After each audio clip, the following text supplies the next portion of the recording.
More motorcycles than the Toyota Corolla, more than the Volkswagen Beetle, more, in fact, than the Ford Model T that put the entire world on wheels. There is one single vehicle that has outsold every single one of them, and most people have never even heard its name.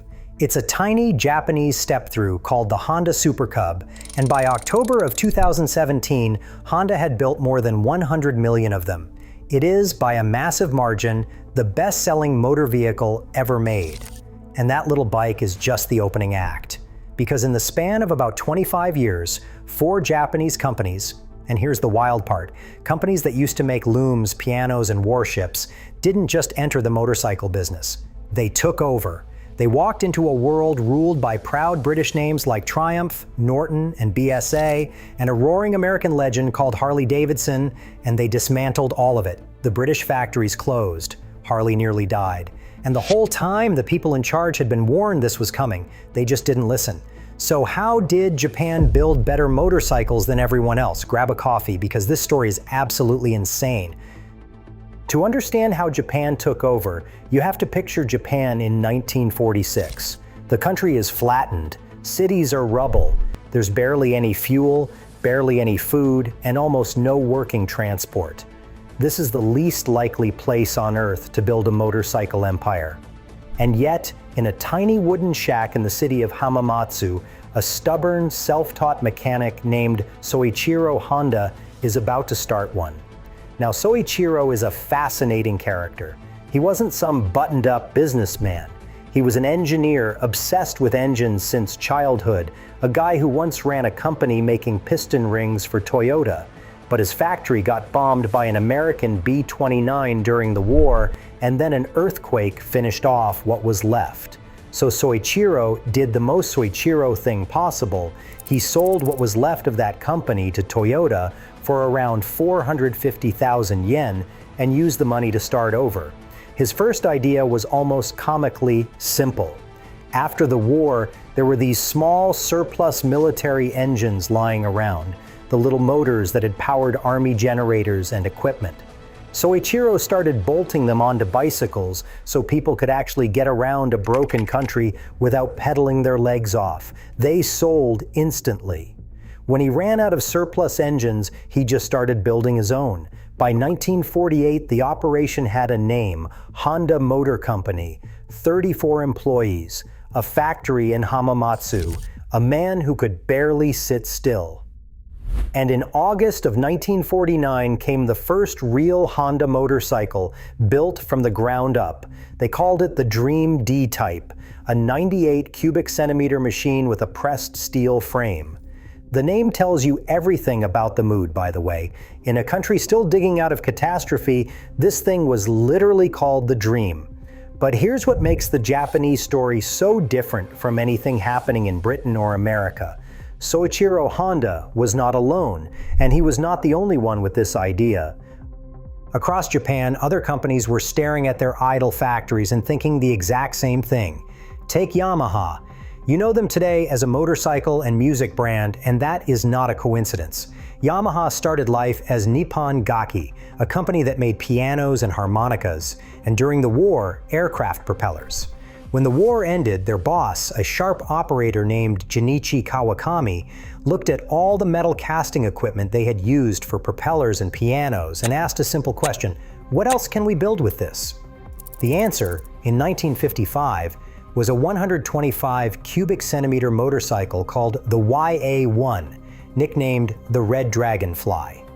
Then there's Suzuki. Suzuki began way back in 1909 as Suzuki Loom Works, building weaving machines for Japan's silk and cotton industry. When the cotton market crashed in the early 1950s, Suzuki needed a new lifeline, fast. So in 1952, they strapped a tiny 36 cubic centimeter engine onto a bicycle, called it the Power Free, and quietly entered the same race as Honda. And finally, Kawasaki, the heavy hitter of the group, literally.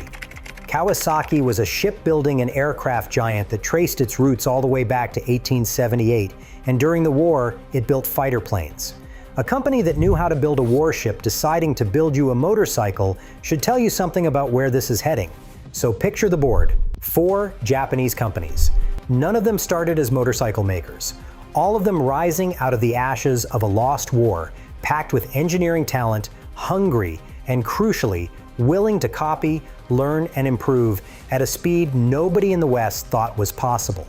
Meanwhile, on the other side of the planet, the British motorcycle industry was sitting on top of the world and did not have the faintest idea what was coming for it. In the 1950s, if you wanted a serious motorcycle, you bought British. Full stop. Triumph, Norton, BSA, Royal Enfield, Velocette. These were the names that ruled the road, and BSA was not just big, it was the biggest. At one point in the early 50s, BSA claimed that 1 in every 4 motorcycles sold anywhere on the planet wore its badge. British bikes won races. They starred in movies. Marlon Brando slouched on a Triumph in 1953 and made it the coolest object on Earth. British motorcycle exports hit their all-time peak in 1959, and that should have been a celebration. Except 1959 is the exact same year that, quietly on the other side of the world, Honda became the largest motorcycle manufacturer on the planet. The British just did not notice. Or more accurately, they noticed and decided it did not matter.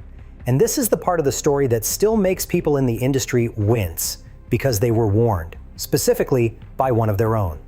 In 1960, a senior British executive named Turner, the managing director in charge of Triumph and the rest of BSA's bike operations, flew to Japan to tour the Honda, Yamaha, and Suzuki factories in person. He went expecting to see scrappy little workshops knocking out cheap toys. What he saw scared him to death. Turner wrote a report when he got home. His actual words have survived. He called the Japanese factories a dynamic experience, a somewhat frightening spectacle. He described the Japanese engineers as highly intelligent, very energetic, purposeful, and their motorcycles as all of excellent quality.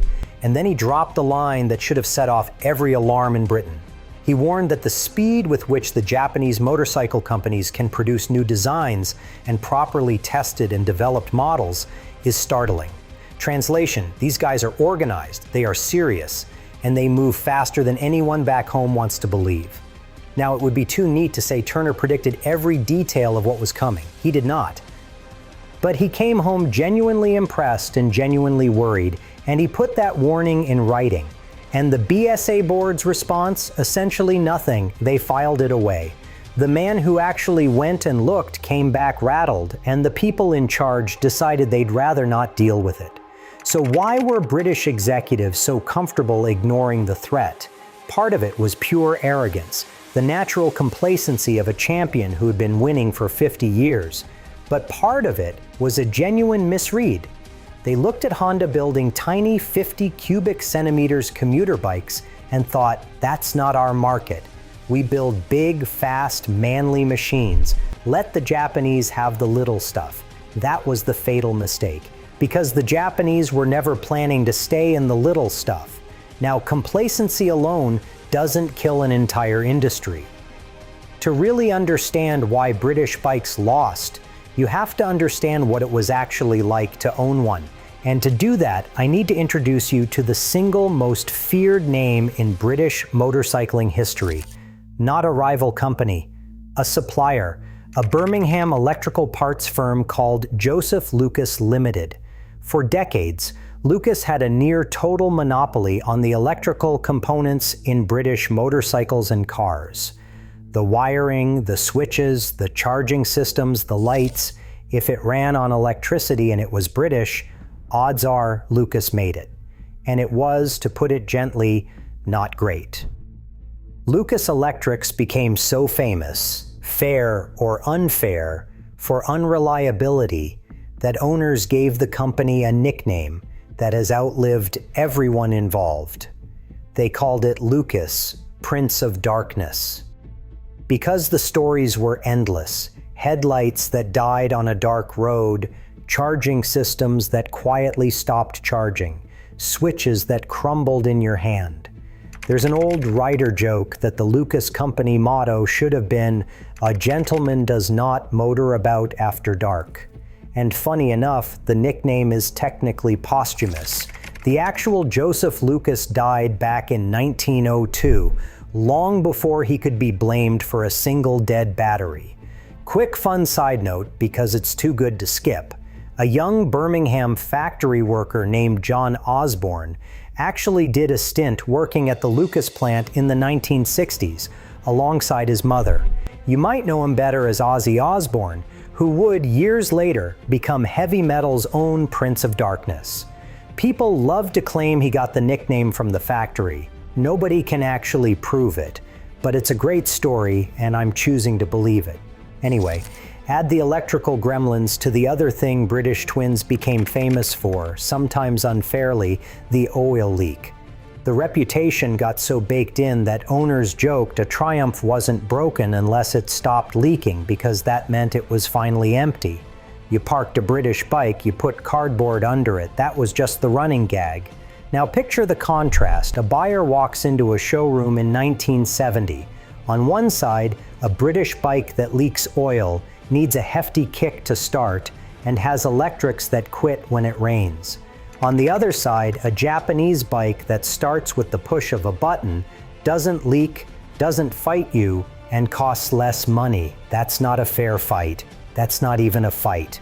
And the British industry had no answer, because answering would have meant rebuilding their factories, retraining their workers, and admitting Edward Turner had been right all along. By 1970, the numbers were already grim.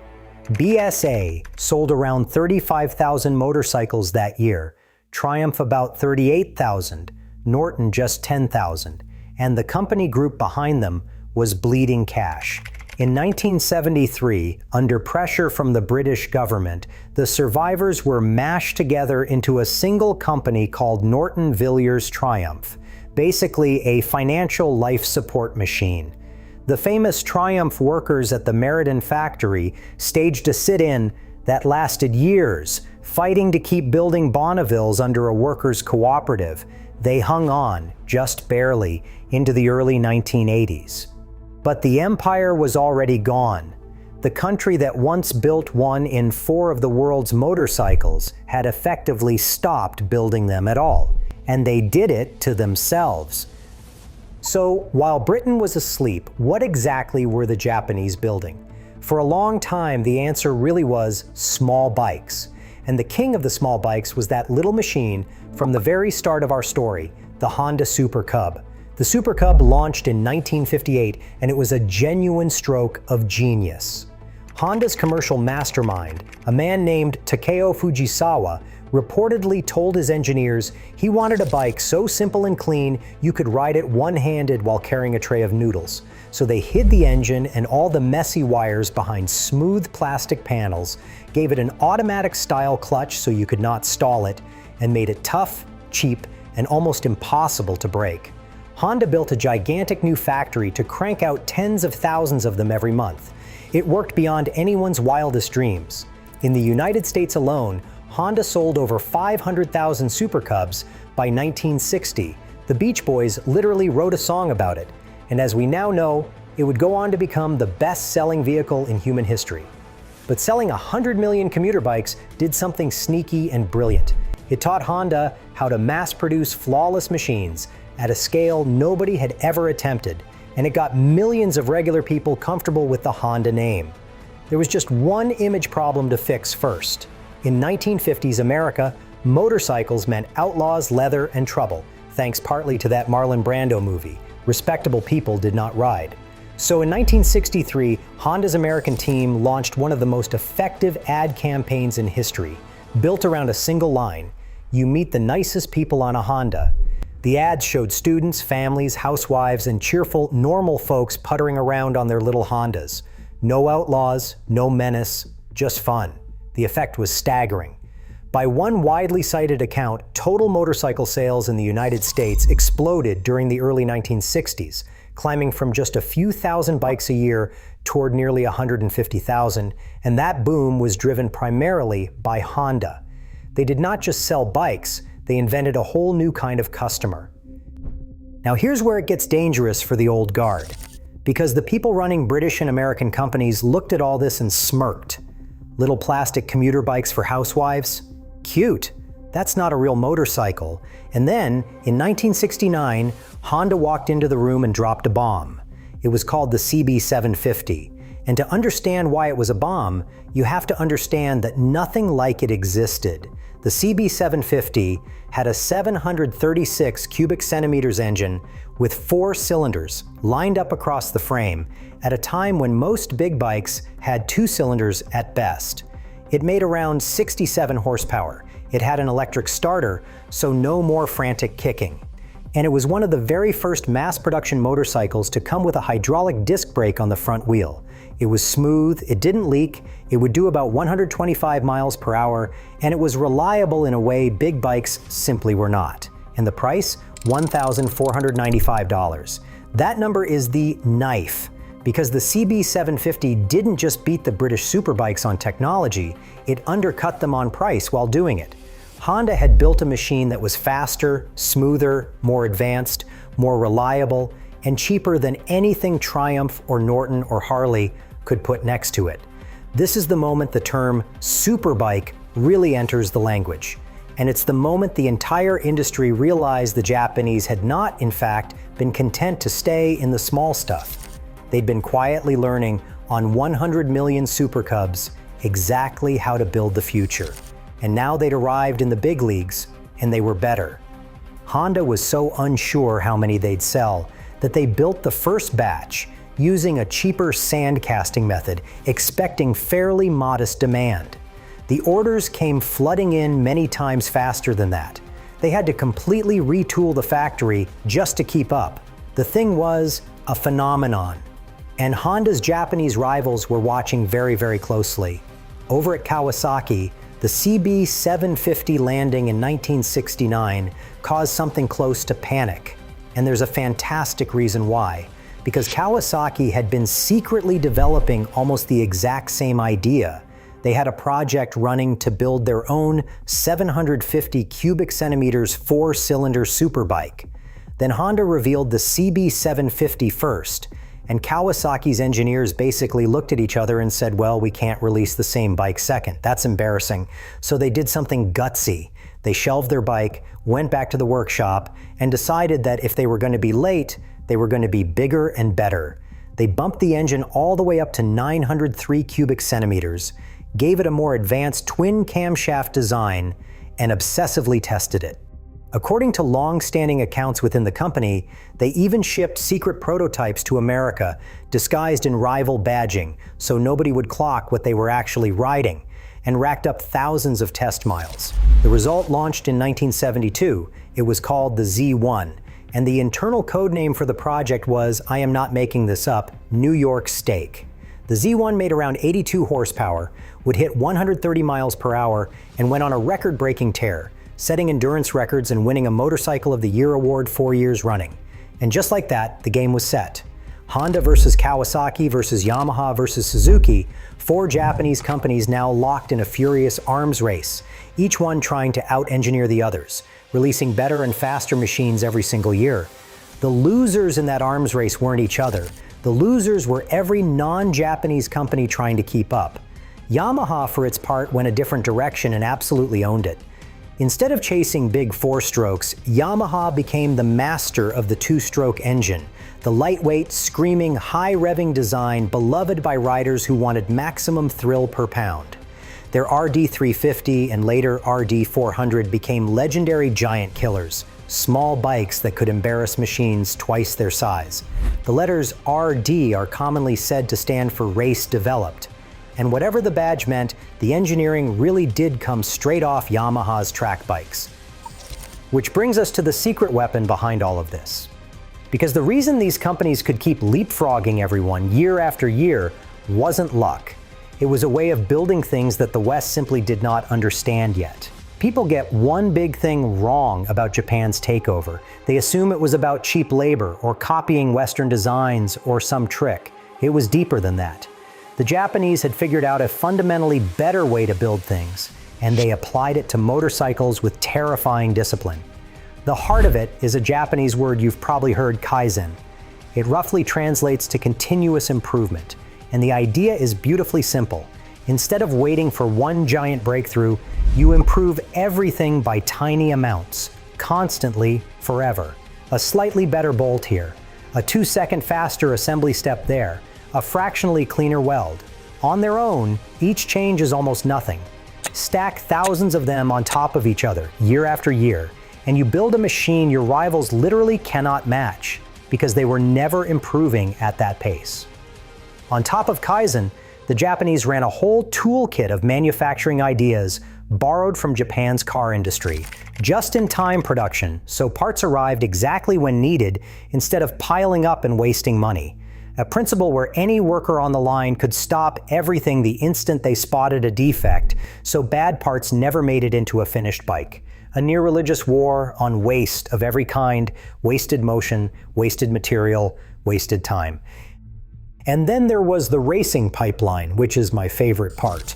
The Japanese treated motorsport not as a marketing stunt, but as a research laboratory. They would push wild new technology to its limit on the racetrack, learn brutal lessons at 200 miles per hour, and then funnel that knowledge straight into the bikes they sold to regular people. The screaming engine in your affordable street bike was, in a very real sense, tested by a professional racer trying not to die on it. Put it all together, a workforce improving the product every single day, factories that built in quality and refused to waste a yen, and a racing program feeding cutting-edge tech back into the showroom. Many British manufacturers, by contrast, simply could not modernize fast enough to keep up. It was not that the Japanese were trying harder, they were playing an entirely different game. And nowhere did Japan prove its dominance more publicly or more brutally than in racing. Go back to 1954. Soichiro Honda visited the most famous motorcycle race in the world, the Isle of Man TT, a terrifying high-speed sprint around public roads on a tiny island. He watched the European bikes and was stunned by how much more powerful they were than anything he had. So he made a promise publicly that Honda would not just enter the Isle of Man TT, but win it. People thought he was dreaming again. Then in 1959, Honda showed up at the TT for the very first time and captured the manufacturer's team award on its very first appearance. 2 years later, in 1961, Honda swept the top 5 places in 2 entire race classes, and Honda riders won world championships. The little company from the bombed-out shack was now beating Europe at its own ancient game. And Honda never really stopped. Across the decades, Honda became the most successful manufacturer in the history of motorcycle Grand Prix racing, piling up dozens of constructors and riders' world championships across every class of the sport. For a long stretch, the question at the front of a Grand Prix wasn't whether a Japanese bike would win, it was which Japanese bike. Yamaha and Suzuki stacked up titles of their own right alongside them. That racing dominance bled directly into the showroom in the 1980s, and it created the modern sport bike as we know it. In 1985, Suzuki released a machine called the GSX-R 750 that basically took a race bike and put lights on it. It had a lightweight aluminum frame and a power-to-weight ratio that embarrassed everything else on the road. One famous magazine review summed it up perfectly, writing that sport bikes would now be divided into 2 categories, before the GSX-R and after, then it just kept escalating. In 1992, Honda's Fireblade delivered leader bike performance in a chassis as light as a much smaller machine and rewrote the rules again. And in 1998, Yamaha's R1 arrived with around 150 horsepower, a featherweight body, and clever engineering that made it shorter and sharper than anything before it. Each one of these bikes was a statement. This is what happens when you spend 40 years relentlessly improving in racing. Nobody else could keep up. By the end of the 20th century, the takeover was total. The British industry was a memory. Harley survived, but in its own separate cruiser world. And the global motorcycle market, from the cheapest commuter to the fastest superbike on the planet, was wearing 4 Japanese badges. Which raises the obvious question for today: is Japan still the undisputed king? And the honest answer is more interesting than you'd think. Okay, so here's where a lot of motorcycle videos would just do a victory lap and tell you Japan reigns supreme forever, the end. But that's not the real story in 2025, and you deserve the honest version. Let's start with where Japan absolutely still dominates: raw numbers. As of recent figures, Honda alone sells somewhere around 19 million motorcycles a year worldwide. That's roughly a third of the entire global market from one company, and it has held the title of biggest motorcycle maker on earth for decades straight. Add Yamaha and Suzuki, each shifting millions more, and the scale is just absurd. For sheer reliability, value for money, and building a bike for literally every type of rider on the planet, the Japanese are still the benchmark.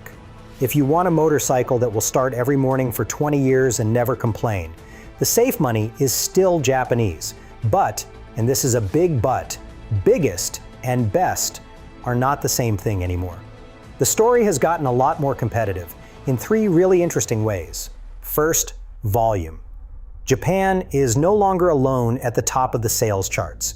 India has exploded into a motorcycle superpower. An Indian company called Hero Motocorp now sells in the region of 6 million bikes a year.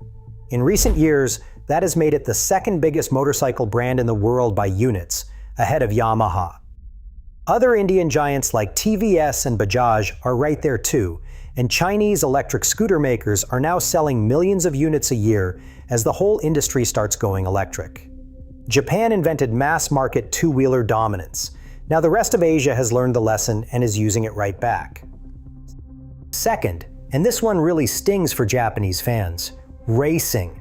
For decades, Japan owned MotoGP, the pinnacle of the sport. Not anymore.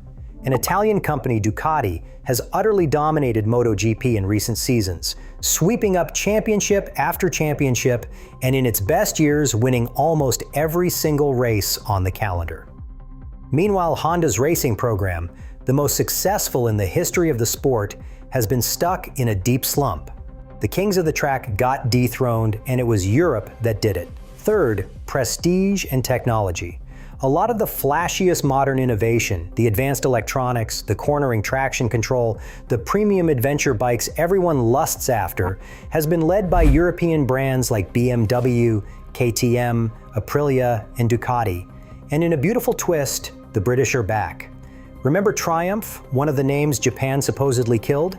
A British businessman named John Bloor bought the dead brand's rights in 1983 for £150,000, quietly rebuilt it from nothing, and today Triumph is a thriving company, turning over hundreds of millions of pounds a year.